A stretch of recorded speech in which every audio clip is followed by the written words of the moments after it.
Урматтуу мекендештер, эгерде Москвада жүрүп, документ мөөнөтү бүтүп, же чек арага кирди чыкты жаңылаш керек болсо, түз эле Нурланга байланышкыла. Көп жылдык айдоочу стажы бар, машина комфорт, таза салон, жумшак, Wi-Fi, чай-пай баары ыңгайлашкан. Жолдо документ жагынан да жардам берет. Байланыш номери +7925 614 47 44, +7977 380 91 40. Нурлан 24 саат бою WhatsApp иштейт. Ар бир адам менен жылуу жумшак мамиледе. Таза кирди чыктыга 100% кепилдик берет. Ноябрда Россиядан 16 кыргызстандыктын сөөгү келди. Үстүздөгү жылдын ноябрь айында 16 кыргызстандыктын сөөгү Россиядан мекенине жөнөтүлдү. Бул тууралуу Кыргызстандын Россиядагы элчилиги маалымдады. Мекеменин соңку бир айга карата жарыялаган отчетунда элчиликтин кызматкерлери кыргызстандыктар аралашкан 55 териштирүү ишине катышып, мыйзам бузууга шектүү деп кармалган 26 мекендешти бошотууга жардам берген. Кыргызстандын 3 чаранын Россия аймагынан чыгаруу боюнча соттук чечимдер жокко чыгарылып, турмуштук оор абалда калган 7 жаранга документ тапшырылып, мекенине кайтарылган. Элчиликтин кызматкерлери Воронеж, Тверь, Оренбург, Рязань, Липецк облустарындагы абактарда жаткан 85 кыргызстандык менен жолугушуп, баарлашкан. Элчилик 2021 жылдын 29 декабрына чейин Россияга келген кыргызстандыктар кийинки жылдын 10 январына чейин бир катар процедуралардан өтүшү керектигин эскерткен. Бул процедура быйыл жайында Россиянын миграция мыйзамдарына киргизилген өзгөртүүлөргө байланыштуу экендиги айтылган. Булак Спутник Кежи.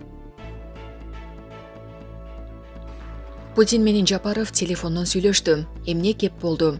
Президент Садыр Жапаров Россия лидери Владимир Путин менен телефон аркылуу сүйлөштү. Бул туурасында мамлекет башчынын маалымат кызматынан кабарлашты.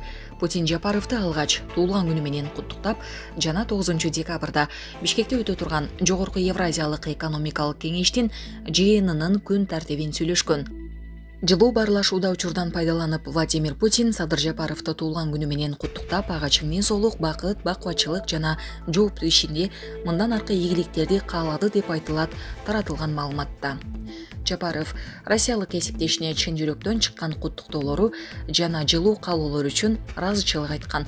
Ал Кыргызстан жана Россиянын ортосундагы көп кырдуу кызматташтык, эки өлкөнүн элинин жыргалчылыгы үчүн мындан арыда алдыга өнүгүп, чыңдала берерине ишенимин билдирген.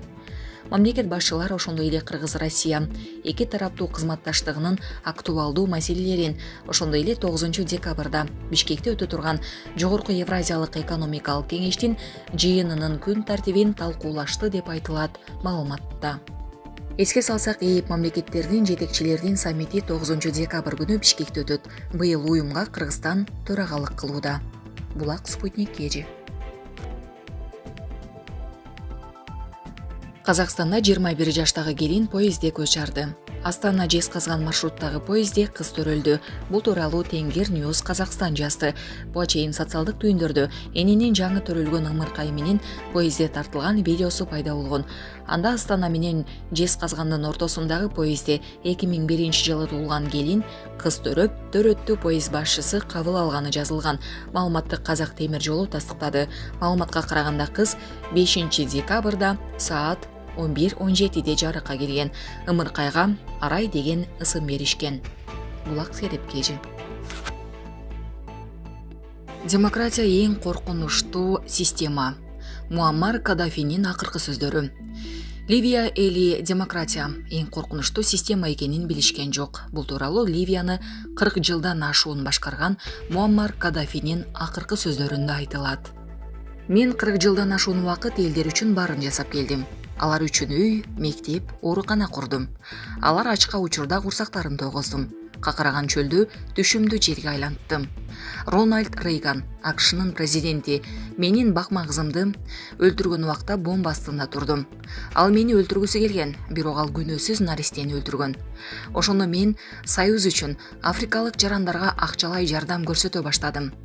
Мен элдик комитеттерди бүт өлкөгө жайылтып, реалдуу демократиянын концепциясын түшүндүрүү үчүн бардык аракетимди жумшадым. Бирок мунун баары жетишсиз болду. Айрым адамдар жада калса, ондон ашык үйү, эмеректери, кийим кечеси барлар канаттанбай, андан да көптү каалашчу. Алар америкалыктарга жана башка чет элдиктерге бизге демократия, эркиндик керек деп айтышчу. Бул эң коркунучтуу система экенин билишкен жок. Анткени алар америкалыктардын сөзүнө ишенип алышкан. Алар Америкада бекер дары, оорукана, турак жай, билим, тамак аш жок экенин түшүнүшкөн жок. Мен эмне кылбасам да эл ыраазы болгон жок. Ливия менин элиме таанык экенин далилдегим келди.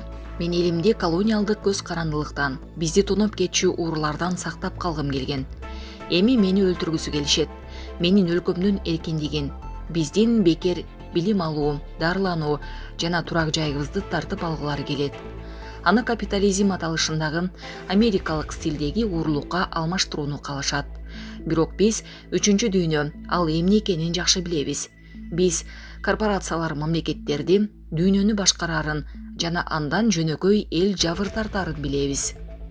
Бул менин акыркы сөздөрүм НАТОнун соккуларына, зулумдуктун, саткынчылыктын соккуларына, батыштын колониалдык дооматтарына туруштук берип турганыма күбө катары калсын. Мен африкалык чыныгы араб жана мусулман бир туугандары менен чогуу туруштук берип турдум. Батышта мени акылынан адашкан деп ойлошот. Алар бардык чындыкты билип туруп, калп айтууну токтотушпайт. Алар мен элим үчүн, өлкөм үчүн акыркы демим калганча күрөшөрүмдү билишет деген Каддафи. Муаммар Каддафи саясий жана аскердик ишмер, улуу социалдык келдик Ливия араб жамахириясынын мурдагы иш жүзүндөгү мамлекет башчысы. 2011-жылдын февраль айынын ортосунда Ливияда өлкөнү 40 жылдан ашык башкарган Муаммар Каддафинин кызматтан кетишин талап кылган массалык демонстрациялар башталып, кийинчерээк ал өкмөттүк күчтөр менен оппозициянын куралдуу кагылышына айланган. Согуштук аракеттердин жүрүшүндө Каддафи режиминин каршылаштары Ливиянын дээрлик бүт аймагына көзөмөл орнотууга жетишкен. Август айында оппозициялык күчтөр НАТОнун учактарынын колдоосу менен Ливиянын борбору Триполиди басып алышкан. Муаммар Каддафи 2011-жылы 20 октябрда Сирте шаарына жакын жерде өлтүрүлгөн. Булак Назар Ньюс KG.